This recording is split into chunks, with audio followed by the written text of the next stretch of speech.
All right, we should be seeing the notifications there. The first. Yep, you're YouTube on notification. Facebook. Oh, and there we are on the Facebook. Let's just wait for some people to come on in. Mm-hmm. Give it a second. Yeah, it looks like you're on your lower thirds up on the screen again on Facebook, but that's fine. Yeah, I'll get to that in a second. It's up on the VCN.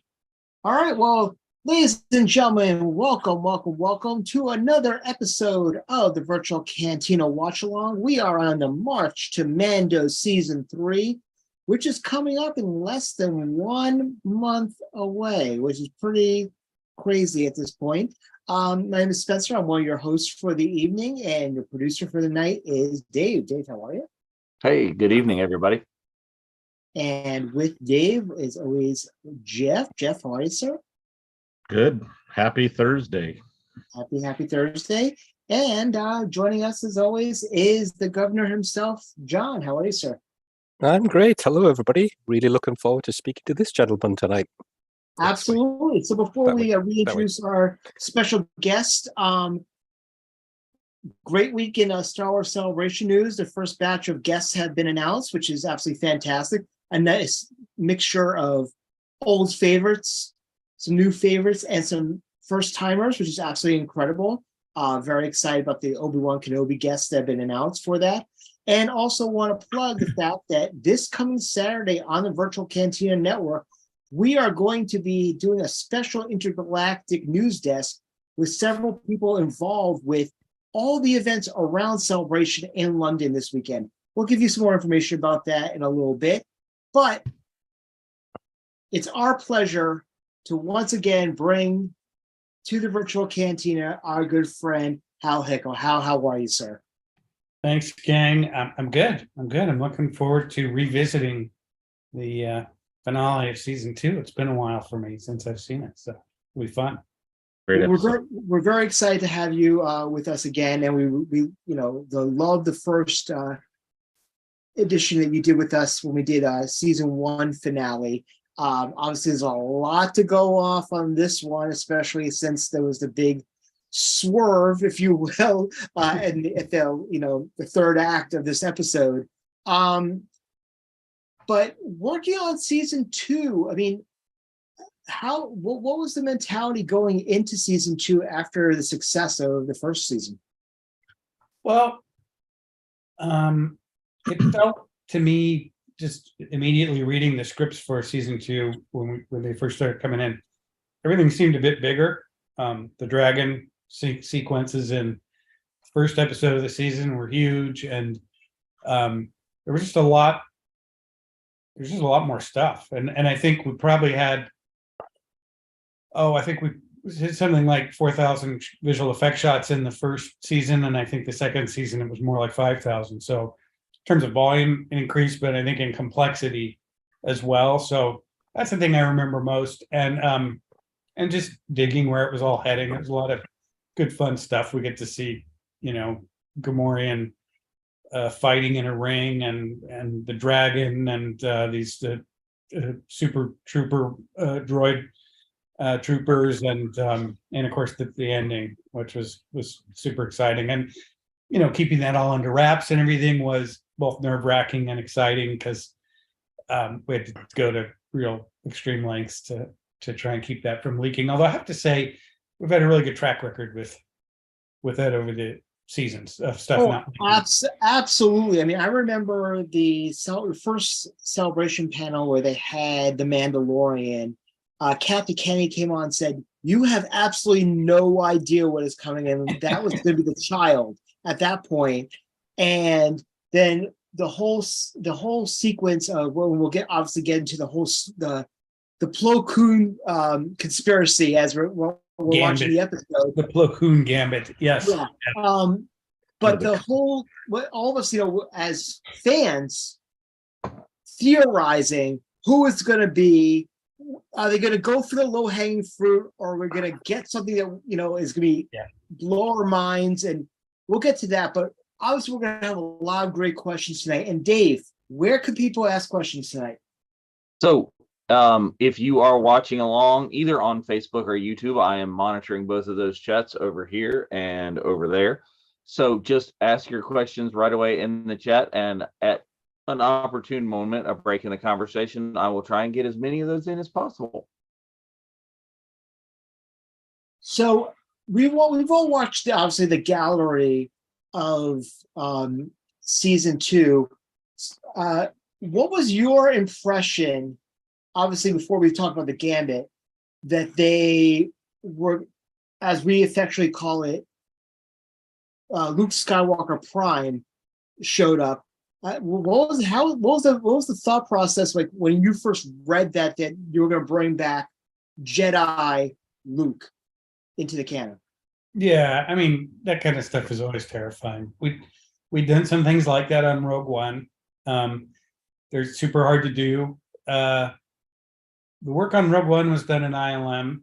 The work on the season 2 finale was done at Lola, who are great at that. They're pioneers in that kind of work. Trent Claus and his crew at Lola are really brilliant at that. One of the reasons we did it with Lola on with Luke was that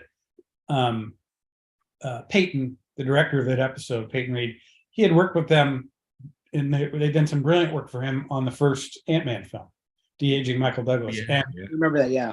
Yeah, and so he'd worked with them, and he was comfortable with that process and understood it, and so it seemed like a good way to go. And we were like, great, because we know they'll handle it, and then that's one less thing we have to. I mean, we still have to worry about it because ultimately, Richard Bluff, who's the overall VFX soup, and myself as the overall anim soup, we have to put our eyes to that stuff and communicate with Lola and look at the work and all that. But as I said, they're brilliant, and Trent Claus and his group are just brilliant. And so for me, it was like, great, let's go. Let's do that. And I learned a lot because their process is very different from almost anyone else's. They've really developed their own sort of process for doing de-aging, that kind of work. And I found it really fascinating to get to sort of watch that vicariously. But mostly as the date approached for the shoot that Mark was going to be a part of, that for me was just one of the most exciting things in my whole professional career. I've never met Mark before that, and to get to meet him for the first time in full Jedi attire on a Star Wars set was, pretty exciting. I was kind of vibrating. I don't think it was actually touching the floor. I think it was sort of gliding over it. But no, it was super exciting. And I remember at the very beginning of the day, they were reviewing the cut of the sequence in this little editorial tent off to the side of the set, just discussing what the day was going to be and how things were going to go. Because there were a lot of technical considerations and things. And I remember Mark saying, I don't think I've ever said the line, "May the Force be with you," on screen. And we all it was like goosebumps. It was like, oh my God. And we all started thinking, and anyway, so that day was just magical. It's really, really exciting. And R2 was there. I was about to say, I remember when you were talking about, how the original movie in '77 affected you, and all of a sudden you got Luke Skywalker and R2-D2 staying right in front of you. So that could have been I can just imagine. Yeah, R2's interaction was one of the best in that episode as well, or that the season even. R2 and Grogu meeting for the first time. Yeah. But are they meeting for the first time? Well, that's the other thing. Yes, we don't know. Well, it was also we don't talk about that. The subtext, conversation that we've all seen online of Grogu and R2, and R2's like, "Holy crap, the Baby Yoda!" It's like, Yep. No, it's great. It's great stuff. Peyton did a great job with the episode, and he had a really good touch. That whole moment when Din takes his helmet off and Baby, Grogu touches his face and all that. That really, there was a lot of, those scenes were handled. All the scenes in the episode were handled carefully, but those especially, like so much attention, so many conversations, and reviews and discussing about little tweaks we could do and timing things we could tweak and change and stuff, because it was just such a big moment. One of my favorite things to do is to watch, people film their live reaction to things like that, and just to see people's reactions to that moment. I mean, Oh yeah.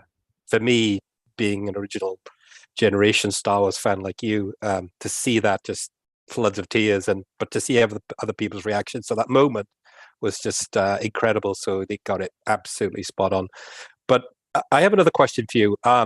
So it's kind of, you were talking about some of the challenges moving from season 1 to season 2 and having more work, transitioning from season 1 to 2 and then to Book of Boba Fett.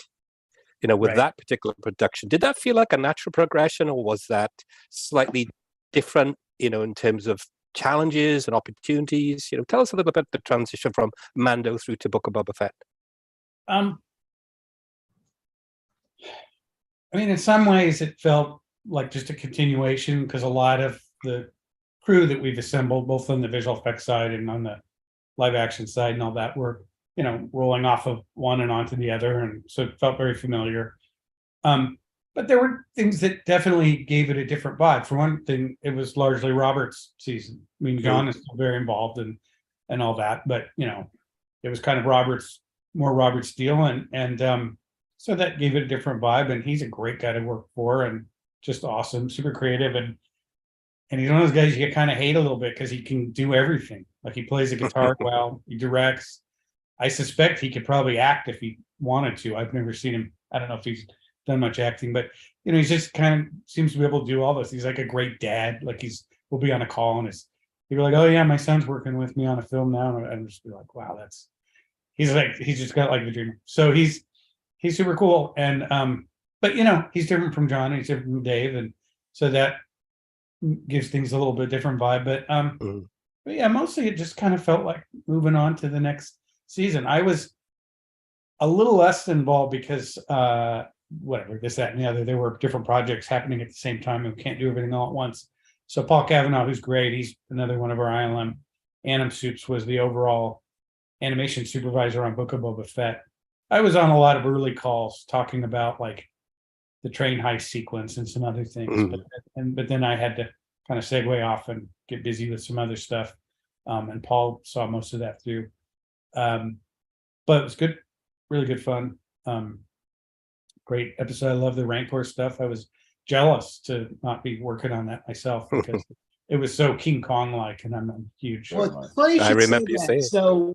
So we do shirts for our our events, whatever we do, and since we're going to London, the cover of our racer for London is actually the Rancor climbing Big Ben. That's awesome. So we Perfect. took it directly from Fett. So we're like, we had to do that. And that's actually a good segue, because starting next week, we are going to be watching the last 3 episodes of the Book of Boba Fett, the Mando-centric episodes. And after the extra credit scene tonight, we will announce who our guests, plural, will be for next week. And it's going to be a really good one. We're very excited about our guests for next week, but we'll talk about that for next week, at the end of that. But is there any questions in the crowd, Dave? I am not seeing anything in particular at the moment. Come on, crowd. They're late. Yes, people are here. People are lurking on both the YouTube and the Facebook. We see you. We hear you breathing out there. So if you have any questions for Hal before the episode, go ahead and let us know. We'll get those in for you. So I have another question, but it's not related to Mando or Book of Boba Fett. So God. we all know, and you talked about it last time about your work with Rogue One. And I think for me personally, one of the best standalone movie. I think the whole production team, Gareth particularly, got it spot on. But I got to ask this question: were you involved in the Vader scene, right at the end, in terms of visual effects for that particular scene? And what do you think about that? The the brutality of Vader compared to other, other movies and sequences we've seen him act in, in terms of behavior. That to me was just taking it to another level with Vader. He was so critical and brutal with, dealing with the rebel forces.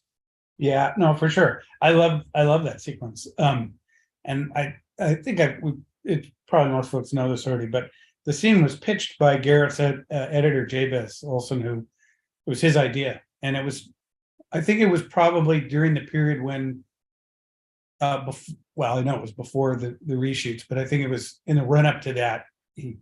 The idea got pitched because it was like, well, we're moving to reshoots. Here's an idea, and everybody loved it. Kathy and everybody loved it, and so it happened. And it's one of the scenes that, because Tony Gilroy came on and he had a big effect on the structure of particularly the third act, but other parts of the film as well. But that scene Gareth directed, the hallway scene, and I wouldn't ordinarily have been on set for that because K2's not in it or any other animated sort of characters and things. But I happened to be over there for, I think we were recording new lines for K2 at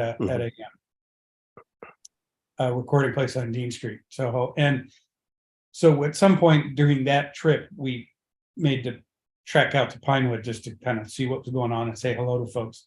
And they were right in the middle of that scene. So I was super thrilled. I was like, oh my God, this is great. They're right in the middle of it, and Garrett was directing it. And so that was exciting. But for me personally, there wasn't much to do in that scene because, again, there weren't CG characters or droids or other flying objects that have to be animated. There was effects work, of course, the lightsaber and other things. And I was in all those VFX reviews, so I remember hearing all the conversations about it. But me personally, I didn't have much role in that. But I loved it. I loved it. I thought it was the perfect pickup after the very down moment when Jin and Cassian are perish on the beach, and it just sort of lifted you up, not with happiness, but with energy, and excitement, and brought you just to the right, delivers you just to the right place for the final moment. So I thought it was just a brilliant adding. That's the great thing about movies is some of your favorite movies that seem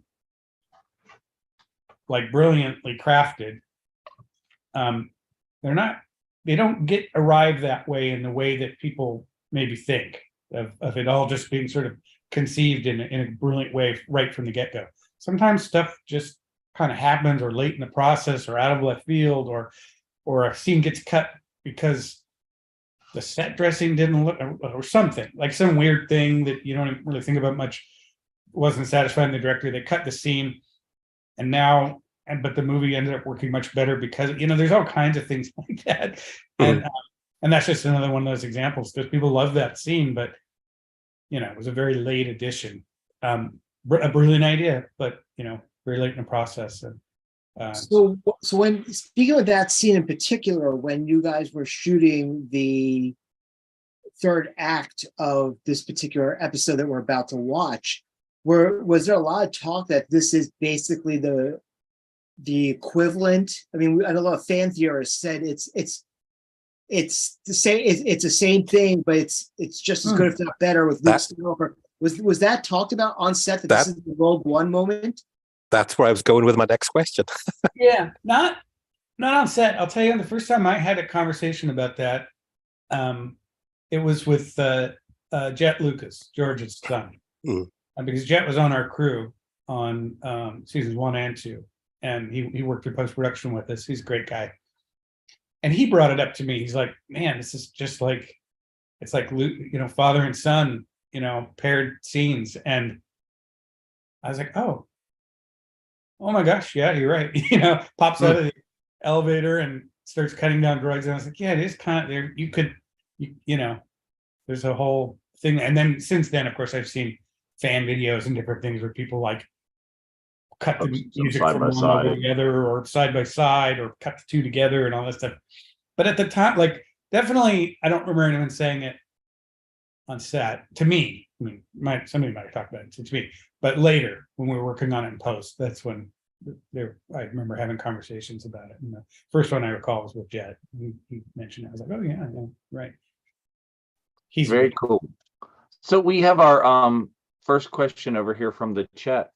Is Chantel is asking, so when production starts to go, in a different direction, whether it's a change in who's in charge of whatever scene or whatnot, how much work that you've already done can get scrapped completely and then you're in a start over? And how does that go? It really depends on the project and at what stage that decision gets made. On the streaming series, the Mandalorian series, there hasn't been a whole lot of that. We're pretty efficient, and we can't, the streaming budgets are lower, per shot, and we have big volume. We can't really afford to like scrap a whole sequence and that kind of thing. Plus, John, as a filmmaker, is really averse to that sort of thing. With Rogue, the features are a little bit different kettle of fish. There's a little more space there plus reshoots are always part of almost any big film like that these days anyway. So on Rogue, there were certainly some shots that were in some form of progress that ended up not in the movie. For instance, people have seen the shots from the trailers of them running across the beach that ended up not in the film. But not as much as you'd think. Honestly, a lot of it was moving pieces around rather than cutting stuff out or completely changing it all together. But some of the beach stuff went away. And then I think the single chunk that I remember most in terms of animation and being pretty far along with it was K2SO's death. We had already animated that. It wasn't all the way through rendering and all that, but we animated it and pretty much got it approved. And that was a scene that changed completely. And that had to do with combining the communications tower and the citadel where the plans are kept into one building, making that one building. There used to be two buildings, and that's why they had to run across the beach. They had stolen the plans, and now we're trying to get to the tower, and that all changed when they got put together. There was an outside bunker, kind of that same area where, or similar to the area where Chirrut dies and those guys get shot down on the beach, and there's that sort of bunker that leads to that horizontal train car elevator thing that takes you to the thing. They're trying to get in that door. Krennic his shuttle has landed on the beach. He disembarks with his death troopers and he's shooting, and K2SO sacrifices himself to protect Jyn at the door, and he gets shot down and dies, and she and Cassie get through the door and it closes and they get away. And that became obviously his death scene in the data center instead. So that all had to be changed. But outside that, I don't remember a lot of like, oh my God, we finished this whole sequence and now it's scrapped. There was surprisingly little of that. What was difficult about the rearrangement of stuff was that it affected the space battle a lot.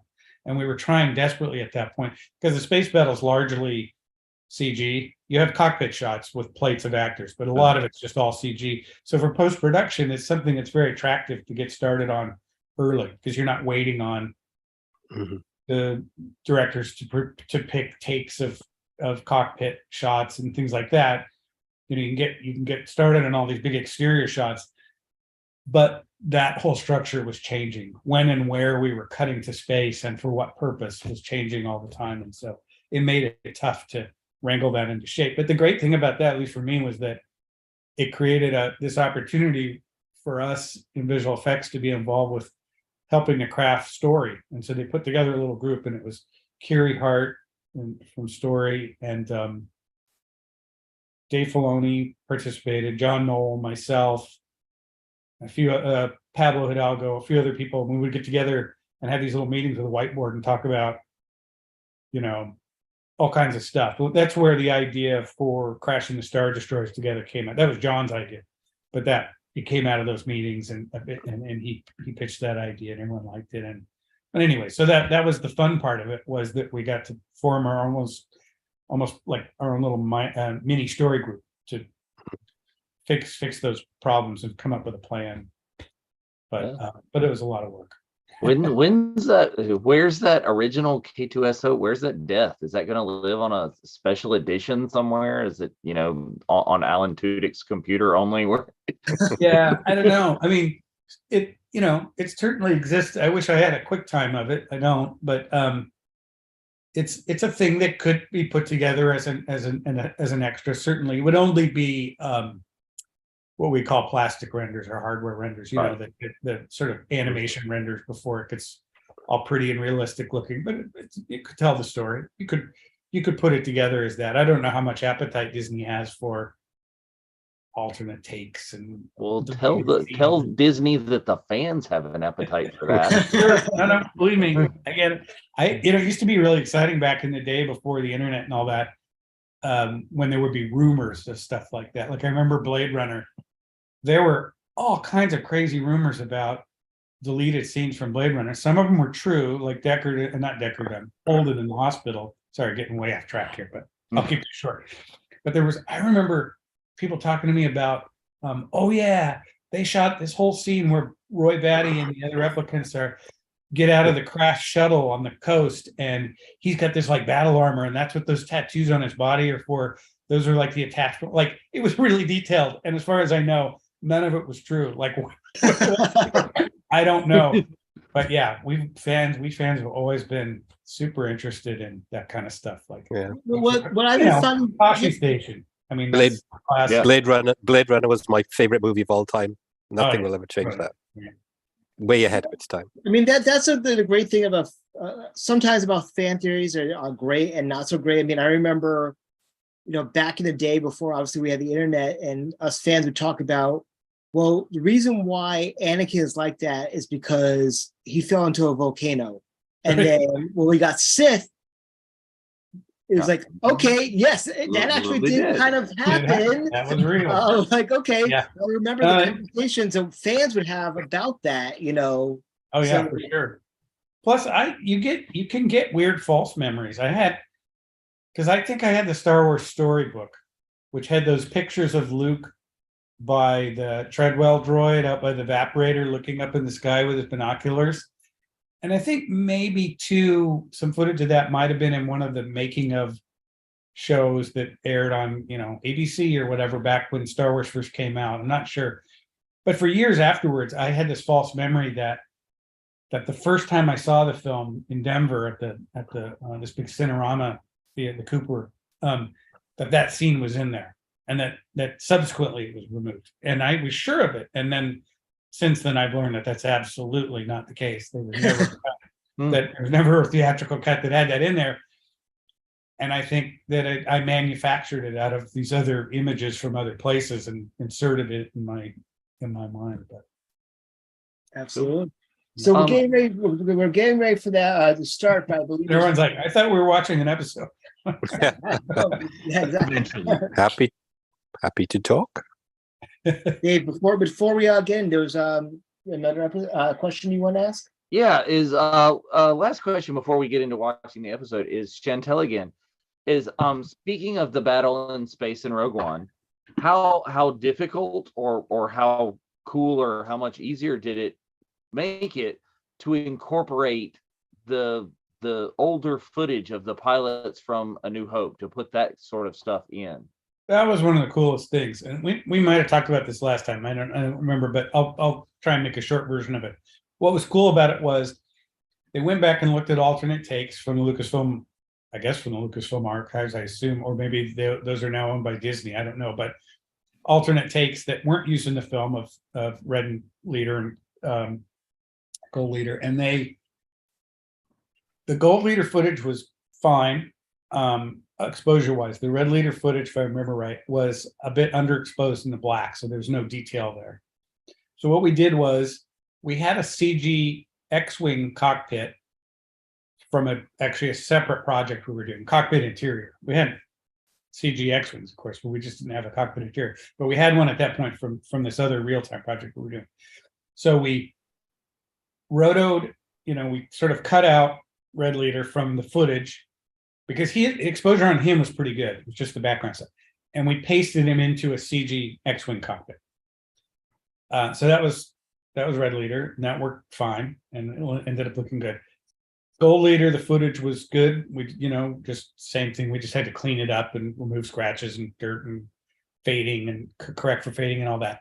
But there's that Y-wing run on the Star Destroyer where they drop the ion bombs that disable and cause the one to crash into the other.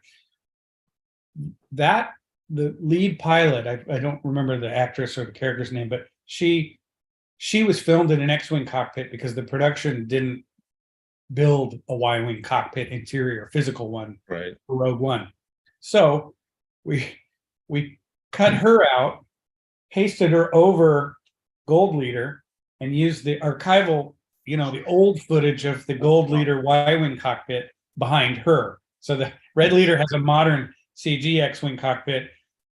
The female Gold Leader pilot, Gold Leader pilot, has the archival footage cockpit behind her, which I was kind of tickled me, the whole little shuffle. But yeah, that was great, and it got massive. It always got a massive, whoop from the audience as soon as you hear that guy's voice, coming on. Mhm.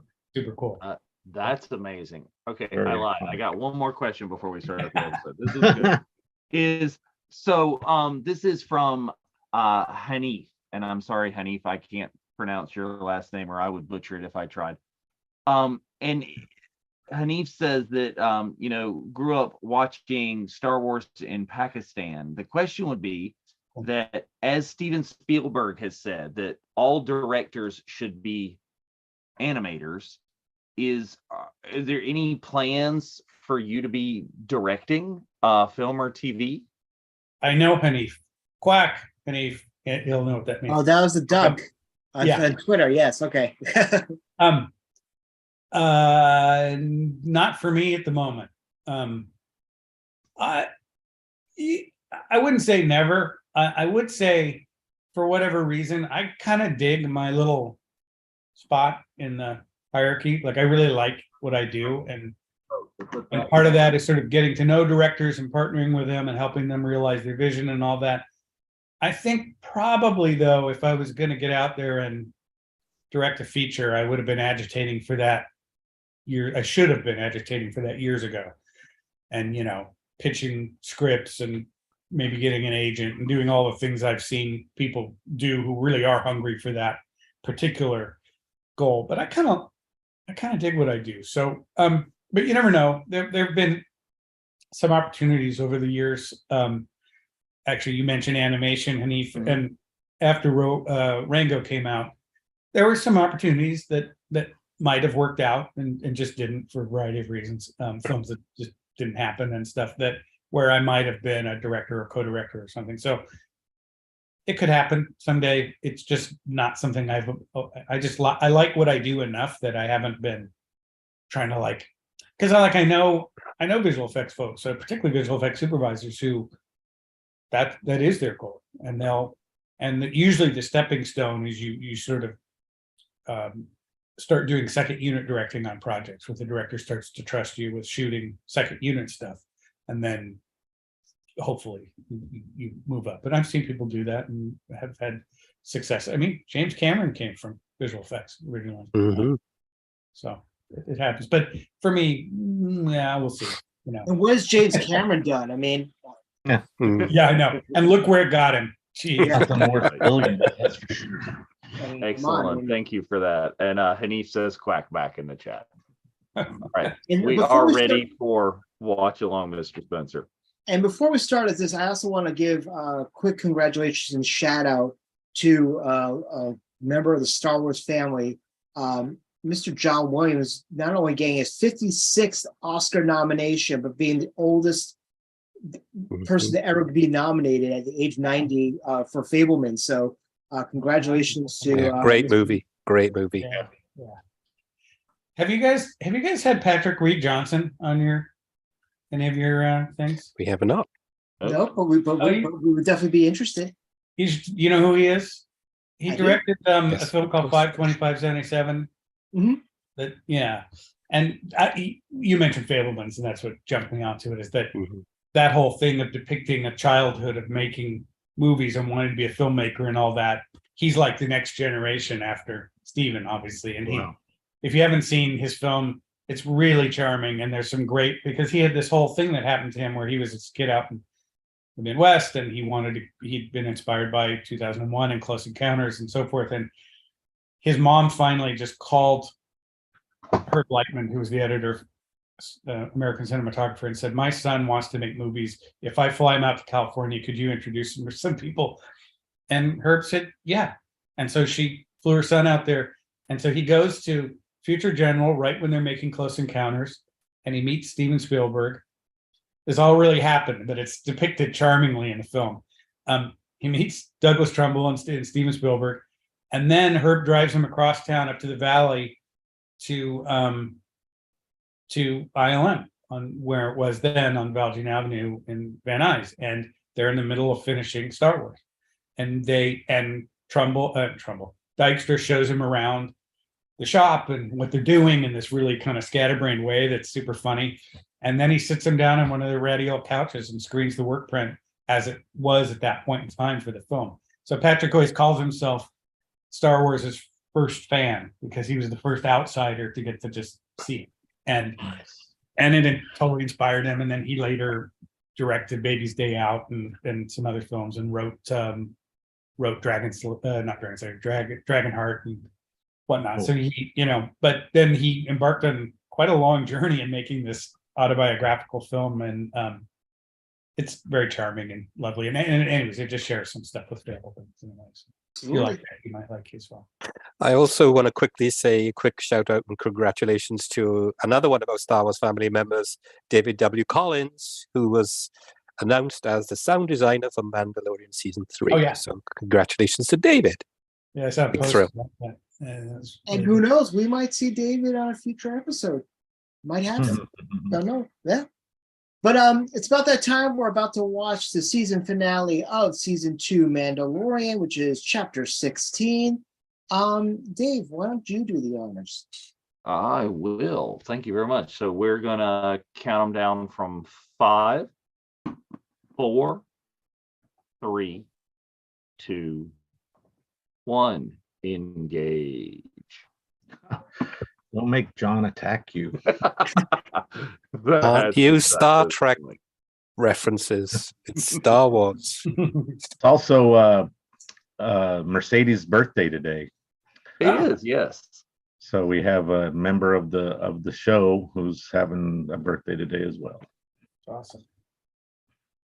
Oh, I've seen this show. Yeah. It looks familiar.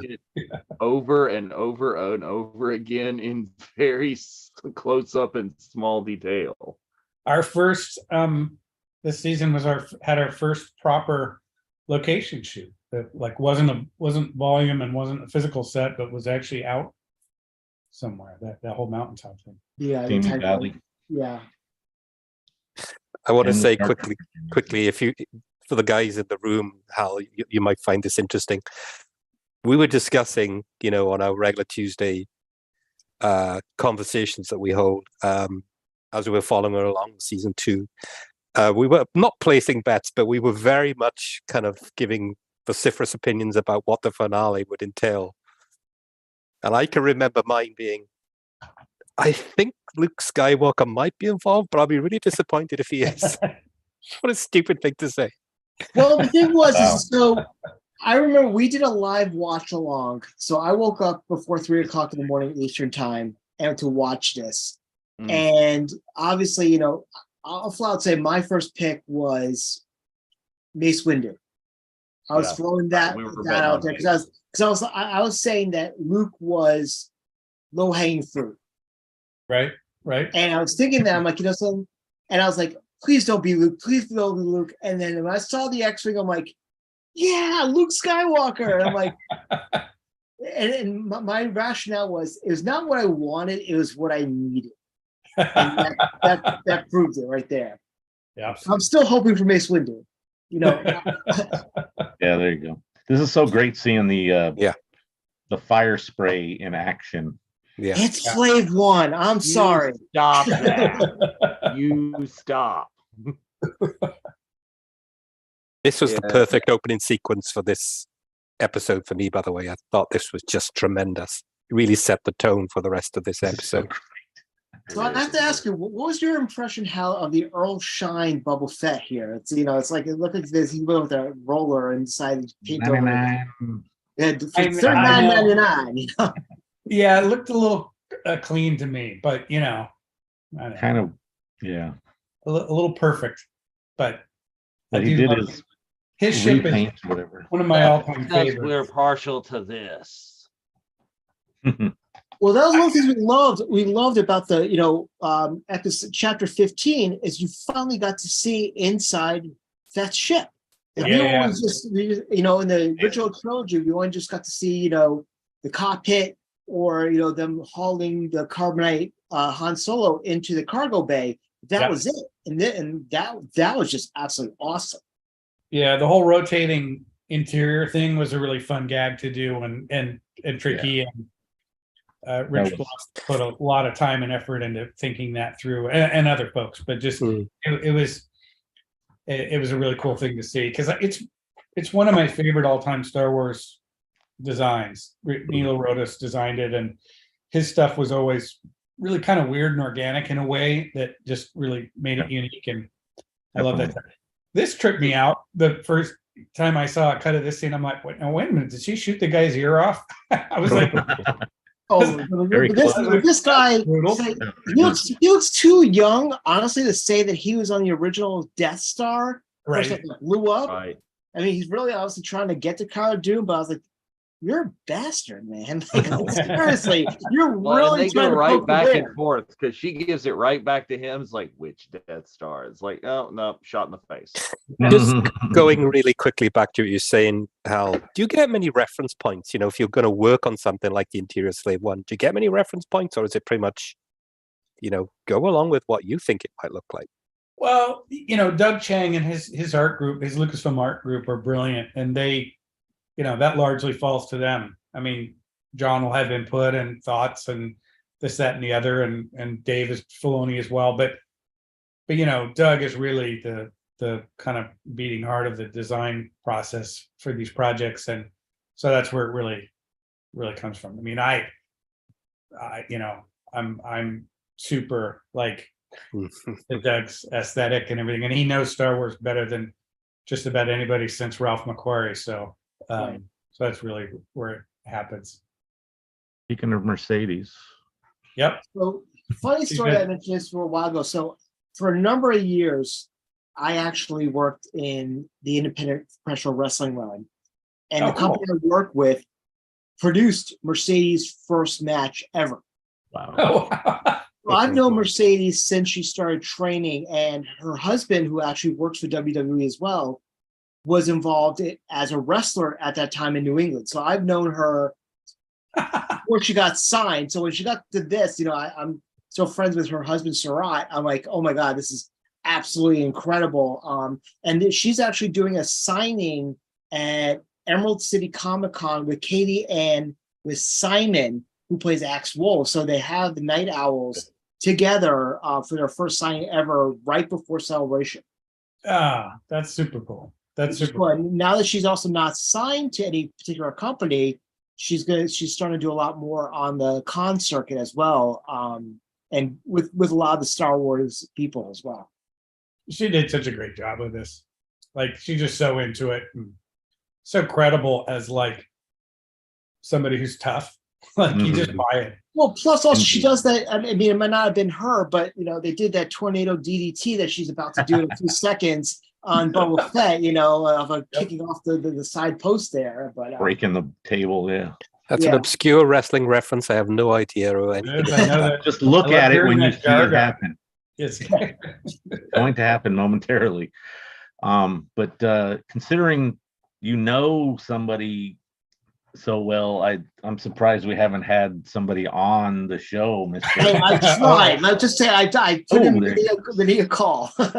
Yeah. But put out the feelers. But Bo-Katan calling Fett a donor, like, yeah. Oh, bro, like, yeah, that's below the belt. It's too much. Okay, here's the move. Fire face off. That's so great. The flamethrower stuff came off really well in this. It was tough though, because they're so close together. It was like, well, hang on, I think they're both, but it actually worked out. There was a lot of back and forth over that. I mean, in post production, in visual effects, to get like the fire, but it really came off well, and I like the fire sims a lot. They really felt real in there. Mm-hmm. Yeah, and the trail off of it just kind of dissolving, and that was really nice. There's a little flicker out of the Very it's really realistic. It's like they've come a long way with flames. It's one of it like so hard to do for so long, and now that stuff's really good. Water's still really tough, although you've seen Avatar. Cameron can do it. Yeah, it's amazing. Well, Although I've heard complaints about that as well, where it's like too crystal clear, this and that. But of course, that's what you want for the movie. Yeah, And that's too alien planet. Yeah, that too. Look at that. It can't all be like Singing in the Rain, where they poured down milk because water was just not showing. Wouldn't show up on film. So There's our light Well, cruiser. going to sorry to go back to Dead Man's Chest. I was out on some of the shooting scenes years after the production, and they would say that the amount of dye that would put into the shallows to make it look a little bit more pristine was just incredible. Yeah. Yep. And we've been talking this obviously since season one. And obviously, we're learning more and more about what Pershing does. But I love the fact that he's got the Camino badge. Like, we keep on talking about the Camino badge in prequels. It's like these hologram scenes, I've come to dread these because I'm sure they don't seem like much of anything from a visual effects standpoint, but I feel like every season we have scenes like this with holograms, and for whatever reason, they're always kind of painful to get right in terms of design, because there's things that always change, like, oh, this is Pele's hangar and it's being projected from this droid that doesn't work very well, so it shouldn't be super high tech, whereas this is on Boba's ship, and then another time it'll be somewhere else, and but there's always differences in like the technology and what it should look like, and what's most importantly what it's depicting and what story it's telling for the audience. And you'd be amazed at how difficult I'm always happy to like sort of foist it off on somebody else. Oh, who's going to take that because well, and the amount of work that you can see that this would take is just to keep the visual interest. It's not static. You just look closely. Right. It's slightly rotating, and it's constantly flickering. It ripples like a lot going on. Like the droid is losing its projection capability, and it kind of flickers a little. Yeah, and it's a narrative element. It's like expositive. So it's like important that it clearly depicts whatever the heck it's supposed to. Anyways, it's always just in the conversations. But we joke about it now. We're like, oh, great, more holograms. And I'm sure it varies a lot based on, like, Marva was a giant hologram, and these are smaller, these handheld ones. And I love how the fact now that they're talking about like Gideon being former ISB, and just after watching Andor, we actually seen the ISB in action. So it's kind of like. So this is the miniature of the light cruiser, by the way, the physical miniature. Oh, cool. We trade off back and forth in the sequence between the physical miniature and CG versions of it. Like in a shot, like this is all CG. Wait for a moment. Love Giancarlo. Never met him. Never been on set when he's on set. Bummer, because I just think he's amazing. He's such a fantastic guy. That I've met him a couple times. I met him in San Francisco, and outside of a con, we had a long conversation about Pedro, which I'll tell you more about once we've gone off live air. And speaking of Pedro, he's your host of Saturday Night Live this weekend with Coldplay as your musical guest. So watch Pedro. I'm sure they'll do something Mandalorian. No, February 4th. Next weekend. That's not this weekend. Okay. Yeah, the 4th. The next one. Like I actually forget some of these wider shots that are quicker might be the CG light cruiser, but then when we get closer, it's definitely the model. I can't remember. Probably the CG as they're going in and out of the tunnel. Oh, for sure inside the tunnel. but it's more like shots where we just sort of pan over and it's kind of just like an element in the background. I can't remember now which is which is good. You're not supposed to know which, like that's the model for sure, just because it's a really hero angle. That's probably the model, but I'm not sure. Anyways, when you're inside looking out, like that's the model for sure. Nice. This is such a great thing. Just watching, the shuttle going right in the launch bay. Just about brings its wings up in time. Just in time. That shuttle there is the only, from back in the day, original trilogy model kit I ever actually completed and painted and everything. I had that kit from Return of the Jedi. Oh, snap. And it didn't even look that great because I wasn't a great modeler, but I love that design, and I had it hanging from my ceiling for ages. I don't know whatever happened to it. Probably in a box somewhere. But if you remember the glue on those models, Hal, wasn't exactly the best glue that you'd have. And so you'd glue something perfectly and let it dry, and then it would just lop to one side. Yeah. Oh, here it comes. This was the whole deal. Oh, no, The Legacy FX folks built great practical suits, but there's always the plan was always to do CG versions as well, and so these shots are actually all CG. All those, even that tight close up of the eyes, just because we sort of evolved what we wanted the eyes to look like, so we ended up doing it CG. But the practical suits do play, and they played a really important role in terms of telling us what the trooper should look like in the scene, lighting wise and surface wise, and even movement wise. So it was a little bit of a mix of both the practical and the CG. Although I was amazed personally by the way that trooper is styled, that they actually had a practical suit, because they have but then I was like, oh, okay, they have the motion capture stuff in the joints and all that, so it there's enough of the suit there that it can be, used as a practical version. I'll point out, if I can, I'll point out shots that I know are still the practical suit for sure. But the Legacy guy did a great job. And you never know sometimes. Sometimes stuff will remain practical all the way through the process. Sometimes you replace it and you don't know going into it. So, but it was super useful for them to build the suit.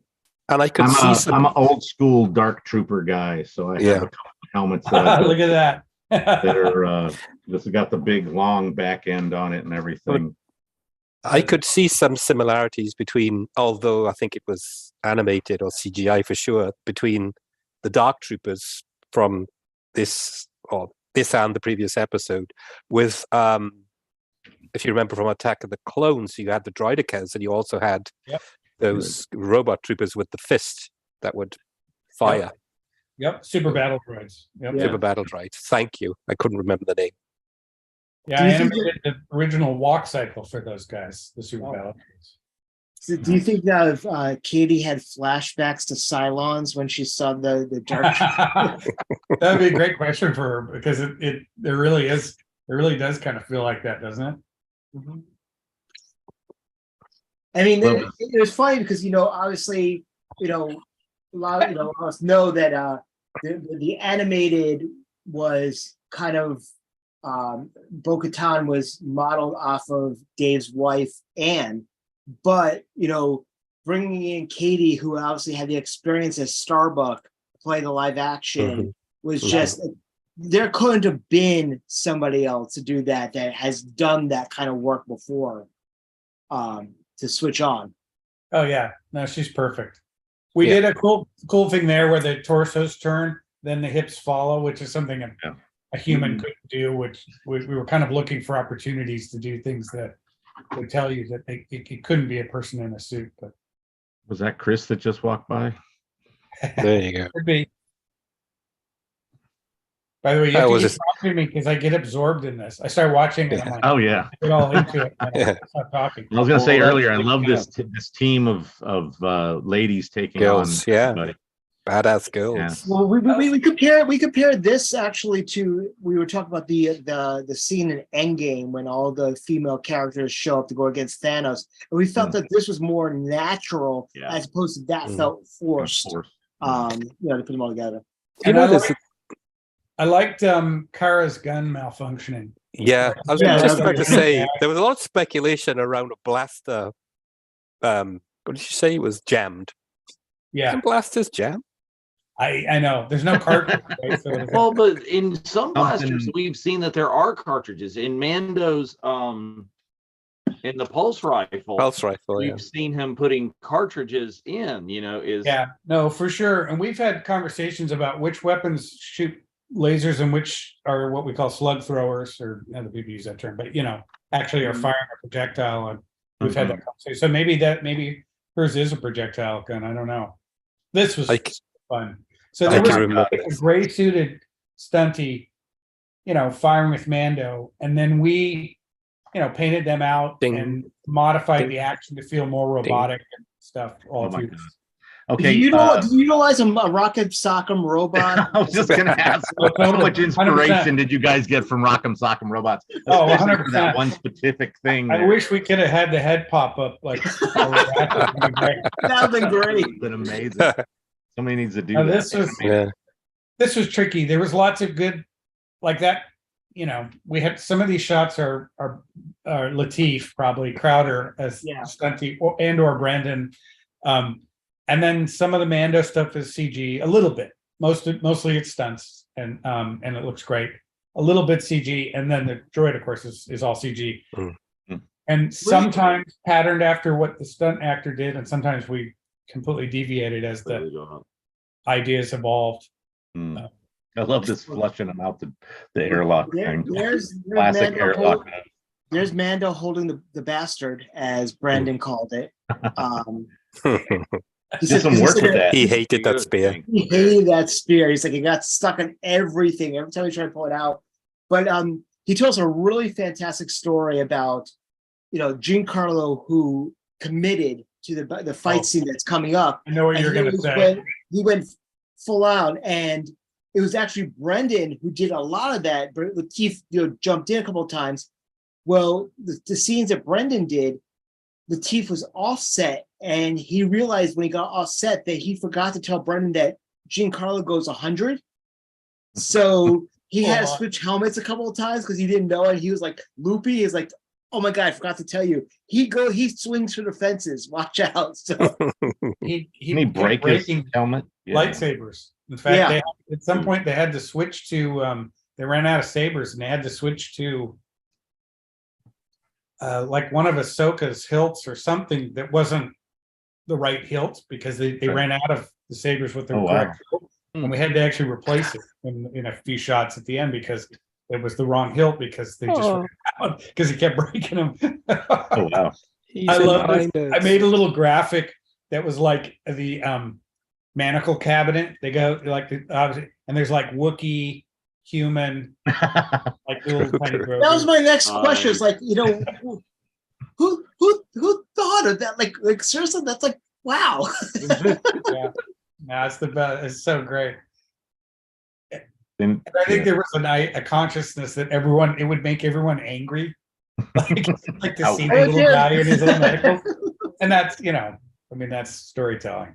Nerd rage is very powerful. So yes. I mean, the whole bit where he's throwing the stormtroopers around in the room. Yeah, that's classic. So great. Oh yeah, that's like Buster Keaton type, comedy right there.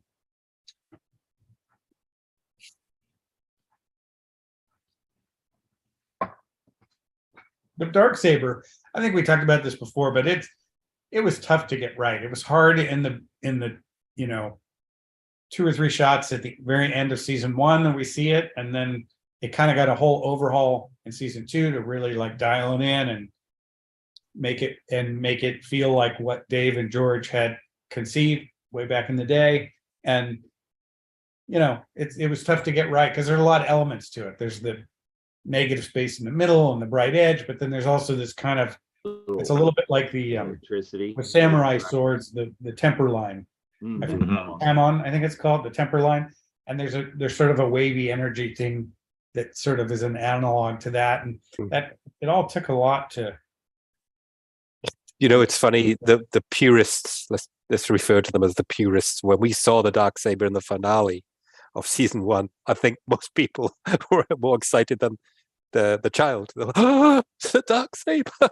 I'll be honest, I was clueless, and when we got to those scenes, I was like, oh, I don't know, and I always have to be careful, because sometimes I'm letting on that there's something that they've created that I haven't seen or I'm not clued into.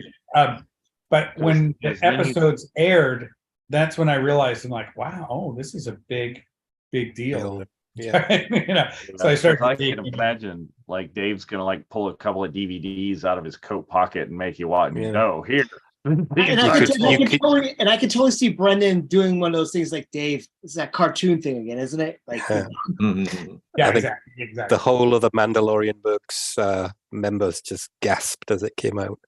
Yeah. This is a great scene with the saber versus the Beskar armor. Beskar, Just imagine the lightsaber prop shattering on each one of these swings, because he is fully committed. But you know what? It's so good. Like, it's so believable. Look at the way it glows. And they're Incredible. going so hardcore. You can see that Giancarlo's going 100. Yep. Oh yeah, and by the way, all the conversations about, well, now the Darksaber can't cut Beskar, but there needs to be some, whatever. So the glow thing and all that. Some inertia. Right. Transfer of energy.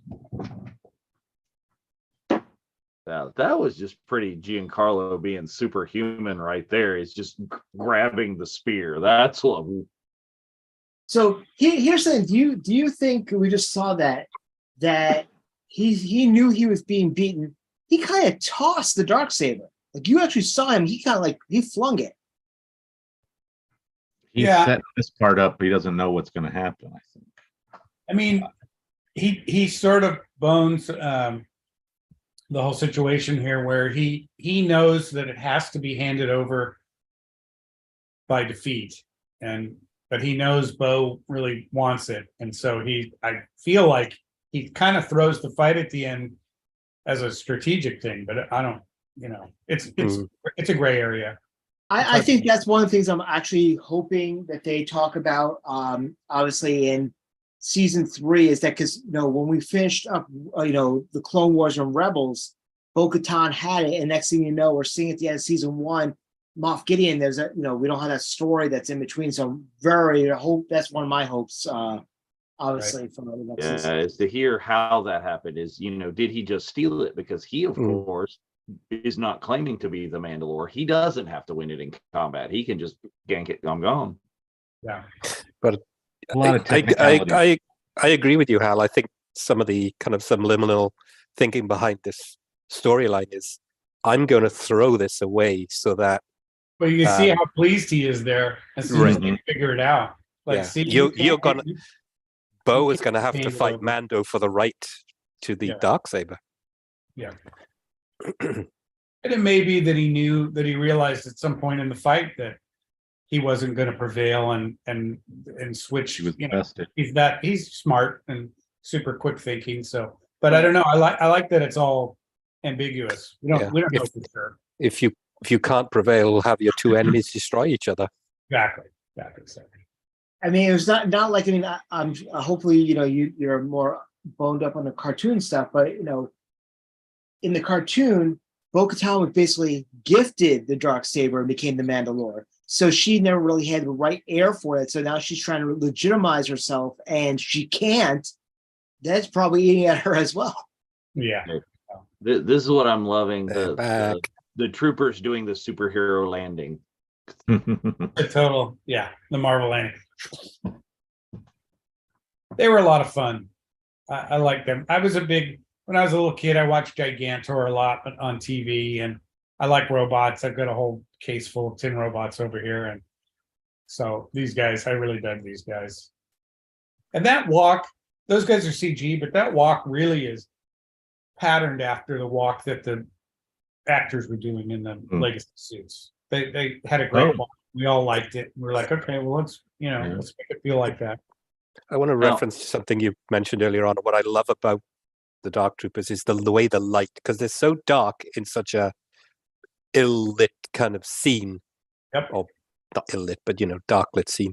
And the way the light just moves and reflects as they move is incredible. Yeah, it's all the little shiny reflections Mm. that tell you what they're shaped like. Yeah, it's great. Now, how much of a degree of difficulty does that add, having that light and being able to have to, go through the scene and have it move between a white light reflection and a red light reflection in different areas? I mean, I think the fact that there were physical suits on set, like in this set that were shot, really helps us, really tells us what it should look like.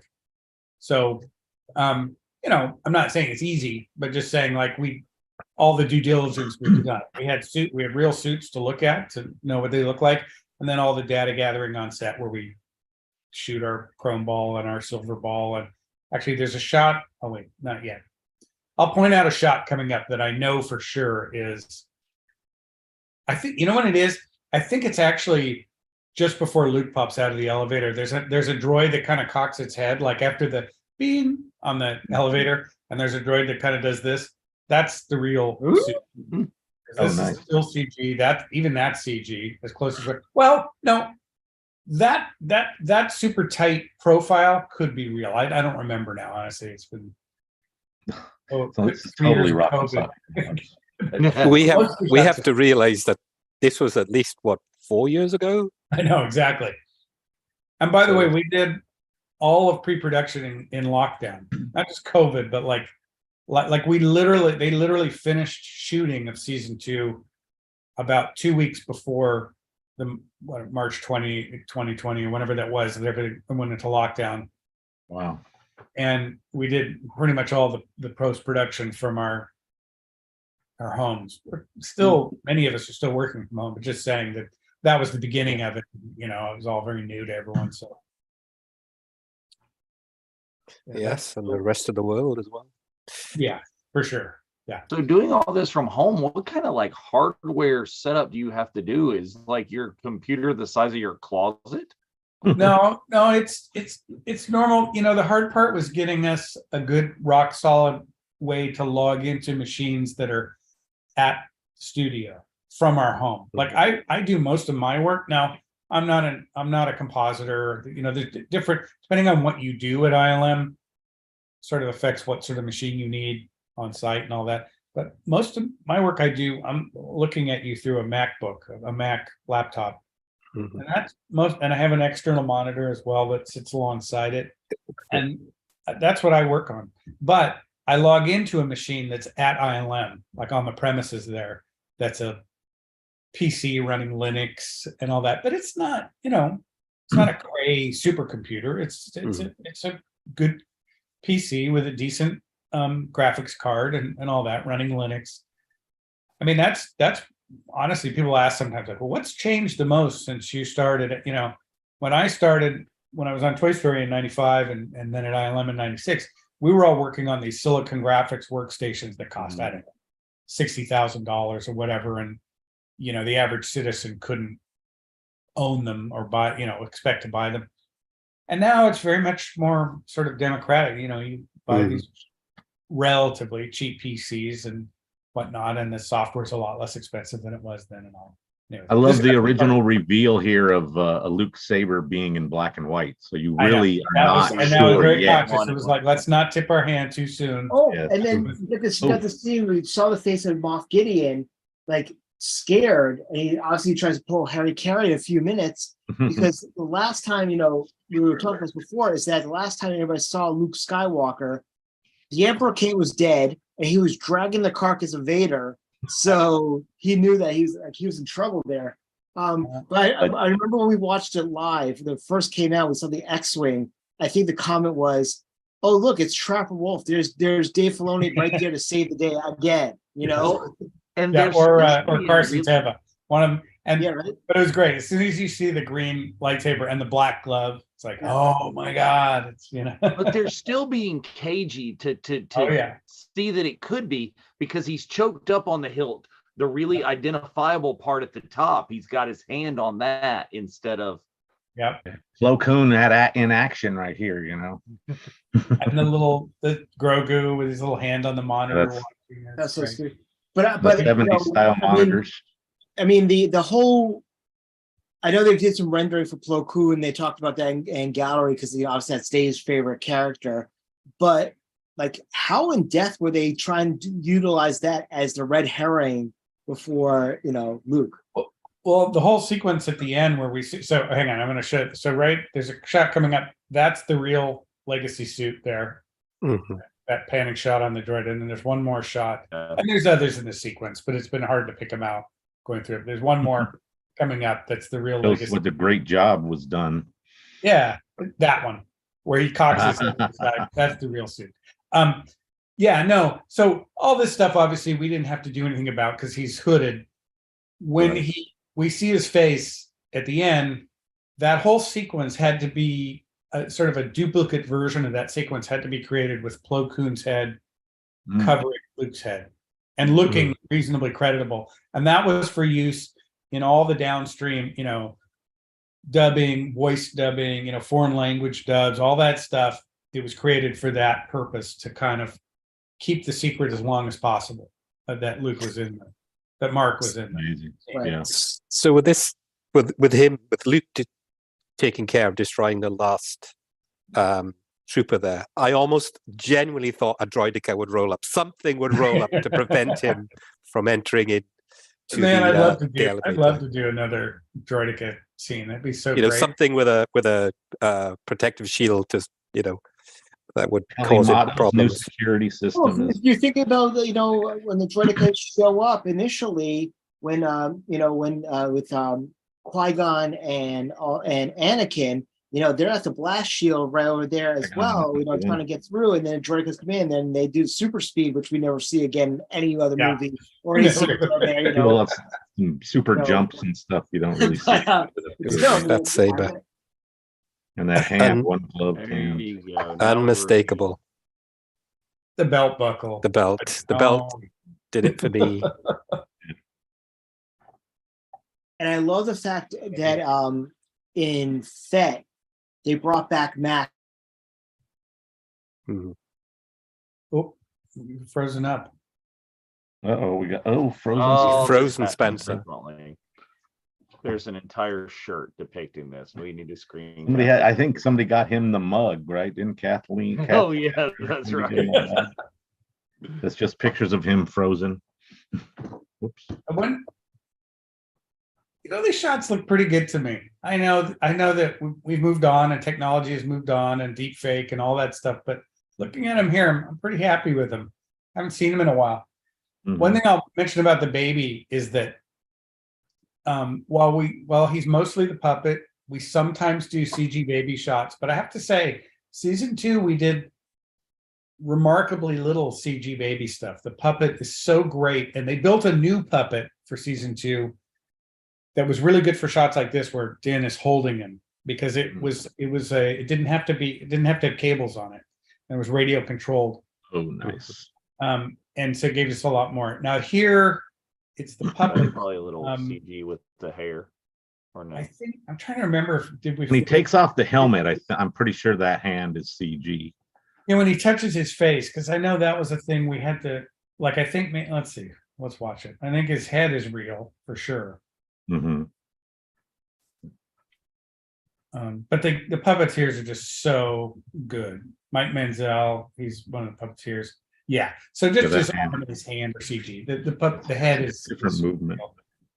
So, and because we wanted to really have the opportunity to fine tune exactly what the timing and the contact was with the hand, but all the frontal shots on the baby are real, the real puppet, and it's just so great. The guys have just gotten so good with him. Yeah. So we really don't view a lot of CG baby anymore. John and Dave brought the puppet into the Mando panel in Anaheim in May, and it was just unbelievable. From the distance that we were from the stage, you could see how incredible it was. Yeah. Well, they have them at what's it called? Galaxy's Edge. Galaxy's Edge. Blackfire Outpost somewhere. Oh yes. So that's the CG baby. That shot where he turned around. Mm-hmm. That's the puppet. I don't know. I can't remember there. That might be CG. R2 CG in that shot because he doesn't. The physical one doesn't do that thing where he goes Doesn't from do three legs the leg to two. Retract the leg. Yeah, that And- quickly. Yeah. Mm. But the finishes and all that, I think they got a good match on them. So now those bolts, I know those bolts were a point of contention out of his shoulders. That's because part of the subterfuge for these shots was that there were two different scenes, sessions. One with using Mark and an earlier shoot that was just the double without Mark there. And in that shoot, in order to throw anybody off the mark, they had a green R2 there. And the green R2 had bolts. So we changed the color, but I'll be honest, none of us ever really noticed the bolts or thought about them. And so we didn't change them. Right. That's great insight.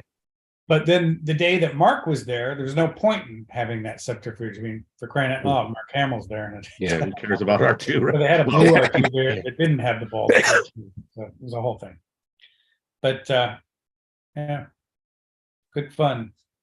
See, we spent, I would say, as difficult as this whole season was, and you know, a ton of work went into the dragon fight, and a ton of work went into the Dark Troopers, and a ton of work went into, I mean, name it, you know, any episode, the ice planet and the ice spiders and all that. But this scene, I feel like, caused us all more anxiety and stress and care and love and all that stuff than anything else in the whole season, because it was so important. Like, it had to work, you know. So. You're touching the original, you know, generational story, right? With for sure. with Luke and Lucas, who's that? Oh. Well, you also see, like, we talked about this several times before. It was like the last time we as fans saw Luke Skywalker, he was the old man Luke, you know, in Last Jedi, and that's when he died from ODing on the Force. This is Luke Prime. This is Luke who drank the Kool-Aid and is believing this hype that he can do anything. And got to start up, and he's doing his thing. For those fans who are not happy, you had to get this right. For those fans who were happy but still want to see Luke in his prime, the task was daunting. I mean, I can imagine just the angst from there, you know, just saying that this is what it has to be. And it's super important to John to kind of unify the fans as much as he can. Right. Like let's put it this way, he's much happier if that's the effect that things have on them, is to like bring people together rather than cause them to split them apart. And that was super important here. Oh, I just saw my name. Oh.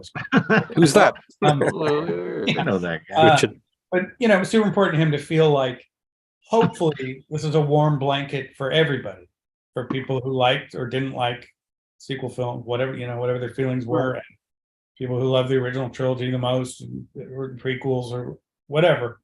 That it's like everybody feels good about it, and you know, you can never make everybody happy, but no, exactly. But the thing was that I remember an interview when they first announced Mandalorian, that John actually said that this was going to be the bridge. Yeah, and then he really believes in that. He's a great guy who cares about people being happy. Like, he makes movies. He doesn't make movies to make people miserable or to like express some deep, dark side of himself, and doesn't care if people find it uncomfortable or whatever. Like, he likes to make movies that people like watching and enjoy and want, and it's like a family thing, you know, and that literally matters to him, and it's one of the fun things about working for him. So yeah, it's a thing. It's a real thing, and it's lovely. To be honest, it's really nice. Here we are. I love it. It's one of my favorite Macquarie designs. I just this whole thing with the shape forms and the Gamorreans, and that's so Matt Wood, Skywalker Sound.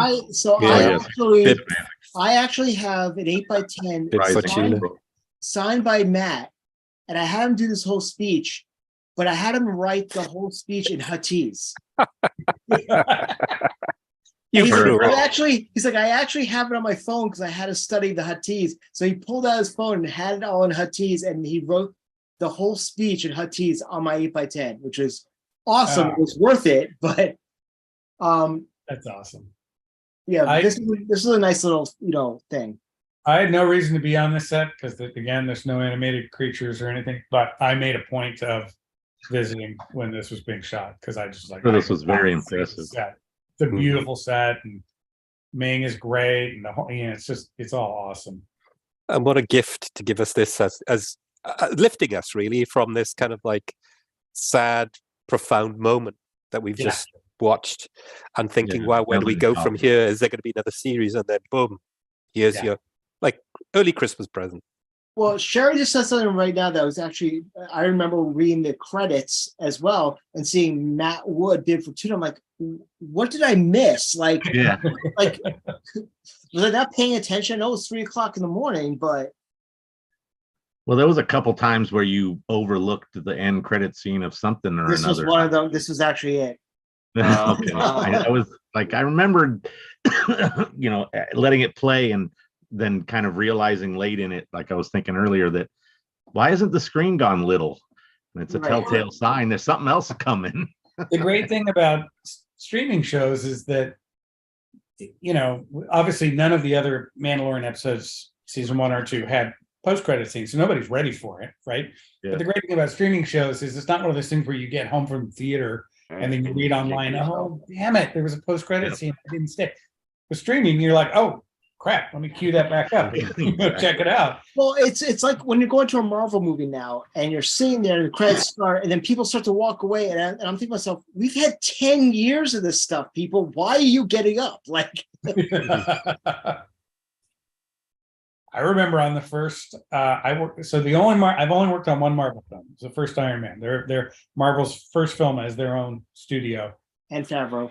And I remember, exactly, and Favreau. And I remember clearly discussions about post-credit. It wasn't like a foregone thing. It wasn't like right from the beginning, they're like, oh, by the way, Marvel has a thing now where they're going to do this thing in every film. It was like, it was a discussion. And it was like, well, they might do this thing. I don't know.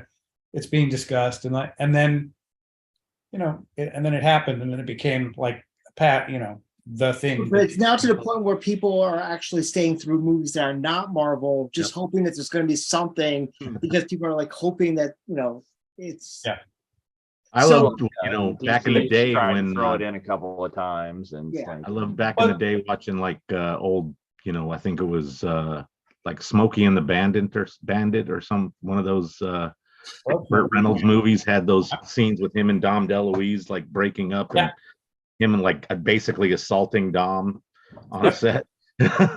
Those are great. I love that. That was the Cannonball Run.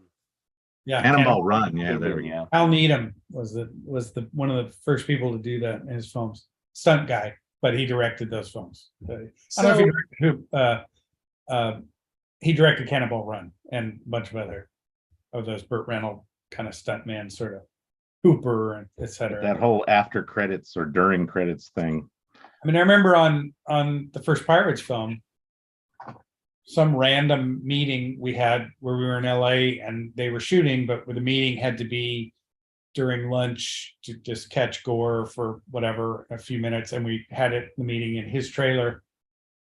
And I remember settling in the trailer and he was in mid-conversation with his producer or somebody about, we're thinking about not having head credits. We just want to do, I remember that. The Disney logo, whatever, and then just the Pirates logo, and we'll do everything else at the end. We still have to figure out with legal and all that if we can do that, if anybody's going to object, whatever. They were in the middle of discussing that. And then, obviously not as signature as Marvel's end credit stingers, but still the Pirates film all have that thing where it's the Disney logo, and then there's a little kind of almost like a cold open, and then the Pirates title, and then all the other credits, including Gore's, come at the end, main on ends. And it was I just happened to be, I might not have been there, but I was there that day. And it's funny to hear those things because it was like, oh yeah, that's kind of a signature of those films. That's how those films open.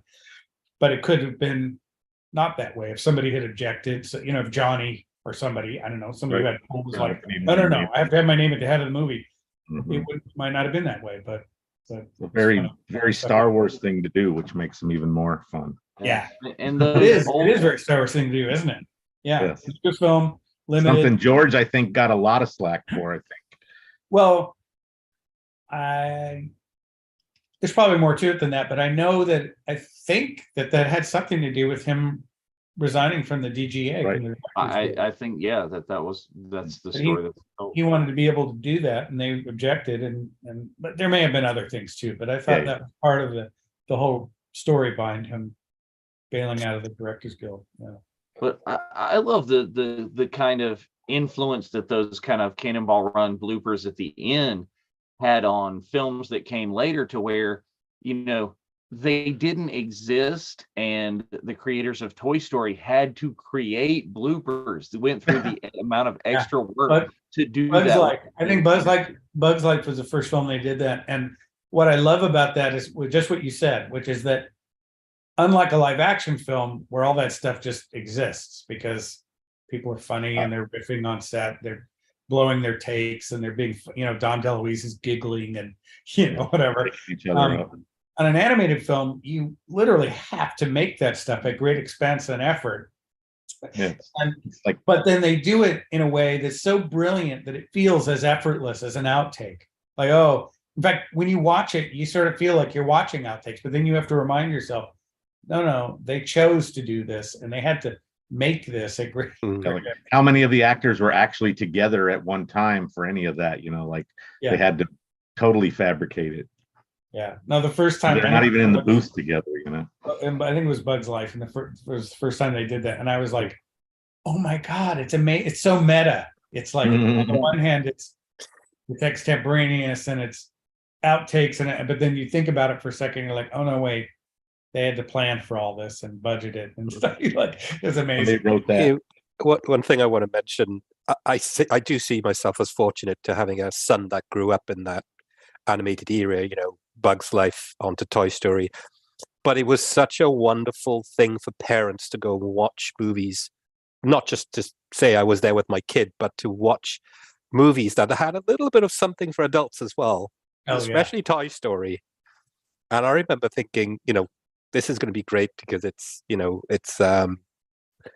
of the latest greatest technology, if you like, for animation movies, and then watching, you know, like Mr. Potato Head when he takes his lips off and touches his butt, you know, that kind of stuff. Just I remember thinking they had a good touch with it, because there are films obviously where I think the filmmakers think they're making a film for everyone, but you sort of watch it and go, who is this for? Like, this doesn't seem like it's for little kids, and it's not quite for adults. Like, I don't know whereas Toy Story really felt like, okay, yeah, it's a film for everyone, but they're being just that much irreverent and tipping the hat towards grown-ups that grown-ups can kind of chuckle, but not feel like, am I gonna have to explain that later to my Right. You know, you're like, I feel like they tread the line just right. And yeah, and it was great. They also, you have to remember, it was right on the tail end of that super successful run of Disney animated features, like, you know, Little Mermaid, Disney Renaissance, Aladdin, which were all musicals, very much sort of Broadway, in the Broadway musical mold. In fact, all those were turned into Broadway musicals subsequently. And Toy Story was like, well, we'll have some music and we'll do what we call song sequences, which are basically montages over in that case, Randy Newman song. But they weren't musicals. The characters didn't spring into song. And that was also a big change for the time. So the CG was a big change, but also that it wasn't musical. And then the gently irreverent adult humor and play, adult, I say advisedly, but like you said, you know, Mr. Potato Head smooching his own behind with his lips and stuff, you know, or even the gag that he does where he says, "Hey, look, I'm Picasso." Right. Adults will chuckle at that, but they don't have to. They don't have to make it suddenly like uncomfortable for grown-ups. Which no, but that was like, I think there's so many films like that where they're like, "Oh, we tried to make it for everyone." I was like, "Yeah," and you kind of made it for nobody, you know, because you didn't know who your audience was. But, well, I think that's the cool thing about Pixar doing that with Toy Story is they were bringing in a lot of that tradition that hadn't existed as much in Disney before, but had been a staple of like Warner Brothers. Bugs Bunny Yeah. had been doing Yeah. that since the 40s.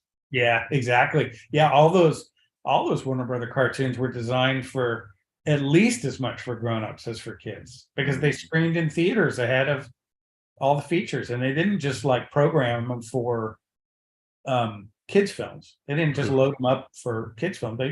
Those showed with the newsreels in front of all the features, and they were designed to make the grown-ups kind of you know, eyeball each other like, oh, I get that, I get that, I get, you know, for sure.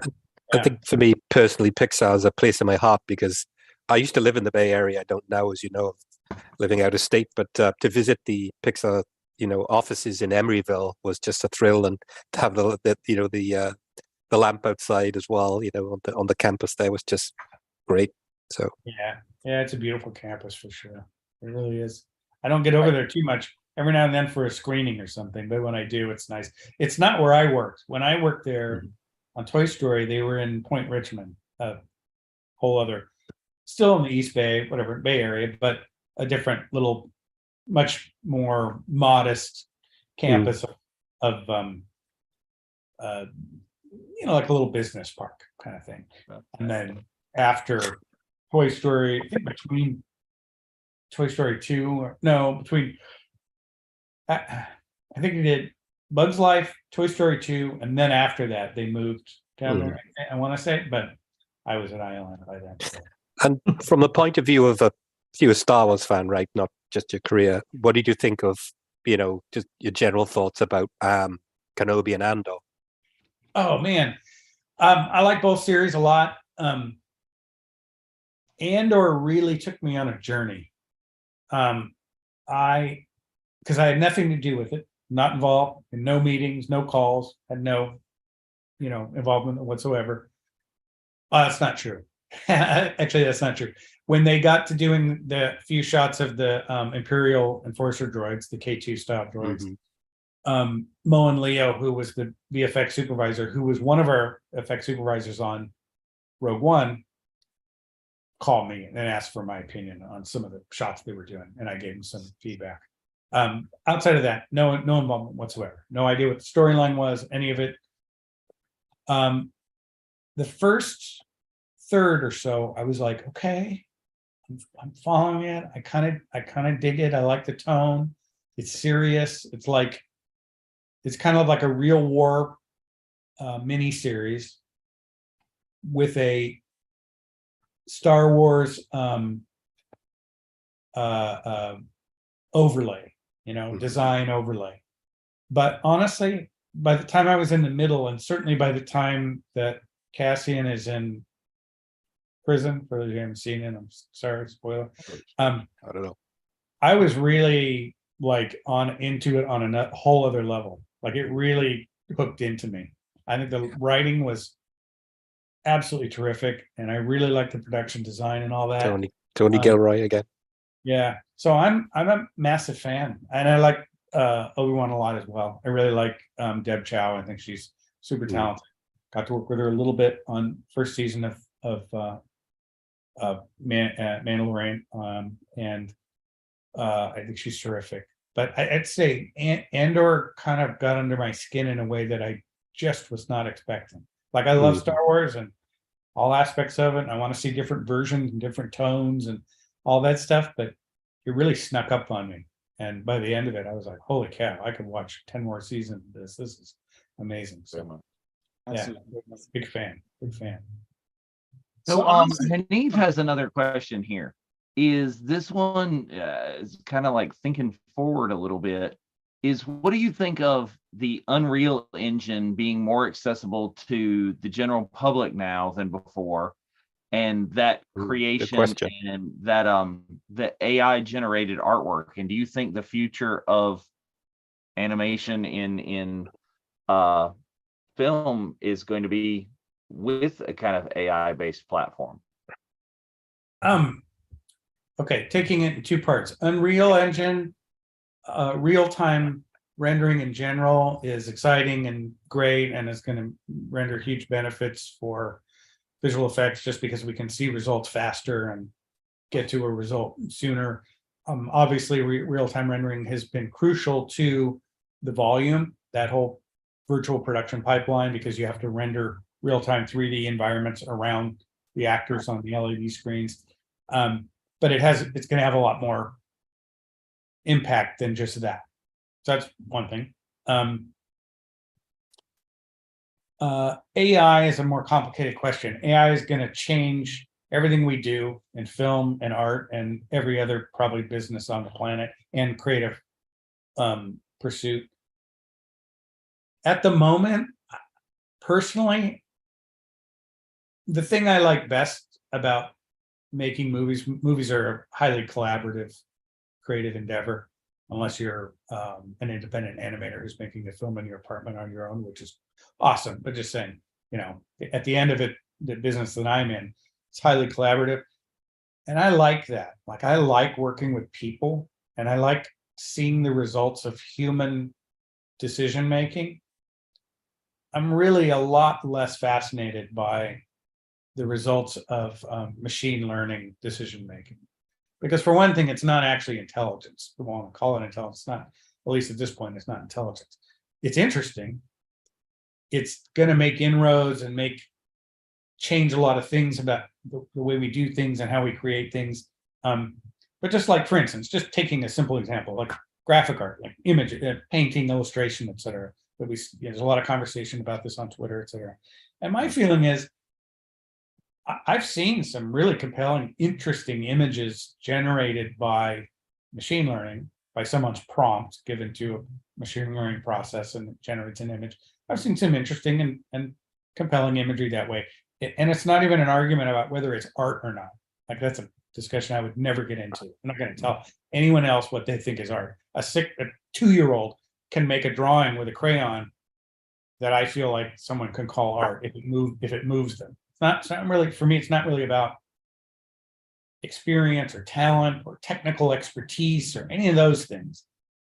I just like to know that what I'm seeing is the product of a human's choices. That to me is just interesting. It's just infinitely more interesting to me than the gimmick of machine learning generating an image. And so for that reason, and just personally, I'm much more interested in working with people on seeing what they choose to put down on as an image than what an AI can generate. That doesn't mean that I think it should be outlawed or whatever. I think there's an argument, and certainly I've seen a lot of arguments on one of the big discussion points on Twitter, et cetera, is about how some of the learning libraries, or whatever, when you want to call them, for AI systems, are drawing on the artwork of the hard work of a lot of artists, and kind of ripping them off in a way, and sort of putting them through a blender and generating a thing. And I think that has to be looked at. I don't think artists' hard work should be just fodder for a mechanical process. So to me, that's a pretty simple argument. It's like, yeah, that shouldn't be the case, and people's artwork should be protected, and yada yada. But the softer thing of, should we be using it for it's like, well, we should cautiously be investigating it as part of a process for creating things. But I don't, for me personally, it's not a replacement for what fascinating. See, I'm enough of an art historian that I know that this kind of argument is something from more than 100 years ago with the invention of the camera. And, the argument on, is that artwork at this point? And, myself being a visual artist and an art teacher, I'm doing a lesson this week with elementary school children. And one of the artworks, I'm showing them a Leonardo, a Michelangelo, the Great Pyramid, and an Ansel Adams. Right. So when you show them the Ansel Adams and you go, what kind of artwork this is? Oh, it's a mountains and a river. Like, well, those were not created by human hand. The artwork is the photograph of the mountains and the river. Right. And I don't know how that applies to AI yet. Well, and I've heard, I've had discussions with people who were like, oh yeah, well, painters made these same arguments when photographers arrived on the scene, and physical media artists, painters, people who the digital media artists. So what made these arguments when digital painting tools came on the scene. And to me, that's all beside the point, because for me, it's not about technique. That's not my argument. My argument isn't, oh, well, a human hand didn't draw that. That's the argument some people have, and that's fine. They can argue that about technique. I'm just, like I said, for me, the primary concern personally is that all the thousands of little decisions that go into creating an image, do we put red here or blue here? Do we draw a bold line or a thin line? Do we, whatever, all those just thousands of little decisions in crafting an image. I'm more interested when I know that those came out of somebody's brain, and with whatever their background is and whatever drives those decisions and makes them think that puce looks better here than beige, and that, drawing a really bold line here looks better than a little sketchy line or whatever. That to me is infinitely more fascinating than where human emotion is involved rather than just a decision-making process, because it's a process. Yeah. It's a process, exactly. And the process is, for me, is the magic. The result is magical too, and great to see, but the process is really the exciting part. So, and when that becomes just like a black box that you go, I want to see this picture, and then it comes out, I'm like, trick. Sort of like a weird Google search, but a lot more invasive. Yeah. But we'll see. I hope my feelings on this will evolve over time. I hate to be somebody who gets locked into a notion and is unwilling to learn and change and whatever. So we'll see, 10 years from now. Very interesting discussion, though. Very interesting. Is there any other questions in the chat, Dave? That, I believe, is the end of them. So it's very fitting that we ended with a little bit of a teaser for FET, because next week we're actually kicking off with Chapter 5 of the Book of Boba Fett, which is Return of the Mandalorian. And we have two guests joining us. A first time and a reoccurring guest that has not been back since our first season of Mandalorian. First person we're announcing is Tate Fletcher. Tate, who plays Heavy Mando or Paz Vizsla. Awesome. Who does the body work for the voice that Jon Favreau is known for in that. And also with him will be the armorer herself, Emily Swallow. Wow. Emily. Awesome. So with that episode, which has a very big scene of the two of them with Mando, and talking about their involvement together, especially also in season 1, is going to lead to some great conversations and everything like that. So hopefully everybody at home watching with us now, watches us next week. We're excited having the two of them on next week. But Hal, thank you so much for coming on with us again. Awesome. Absolutely. It's, I think I want to quote, someone shared a tweet after the last time we were on, said that it felt like they were in a master class watching this, and they watched, I think, over in Germany, and they retweeted the episode and said, people pay a lot of money for master classes, and they got it by watching the show. So thank you so much for joining us, and hopefully we can have you back on for season 3. Oh, that's great to hear. It's super fun. Love chatting with you guys, and it's really fun to revisit these episodes and talk about them and just Star Wars stuff in general. So it's been super fun. Thanks for having me. It's our pleasure and our honor. John, anything before we close out? Oh, just that, as always, from the last time Hal was on, very insightful, very inspirational. Follow this man's work, and it's just a huge treat for me to actually speak to him in person. So thank you, Hal. Very much. Thanks. Yeah. I just look forward to the finale trifecta, as it were, when you come again and you regale us with your amazing stories and hopefully. Absolutely. Dave. Amen. We'll make it happen.